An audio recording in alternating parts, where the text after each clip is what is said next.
Neymar, তুই আজকে বেশি মদ খাইছস?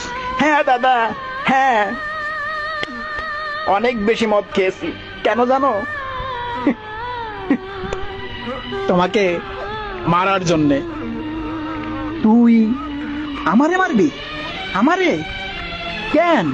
তুমি 7বার ব্যালন ডিওর আর 1বার গোল্ডেন বল জয়লাভ করছো দাদা। আমি তো দাদা 7বার ব্যালন ডিওর জিততে চাই নাই। আমি কেবলমাত্র মনে মনে একবার গোল্ডেন বল জয়লাভ করতে চাইছিলাম দাদা। দেখো, সেই গোল্ডেন বলটাও তোমার পাশে রয়েছে দাদা।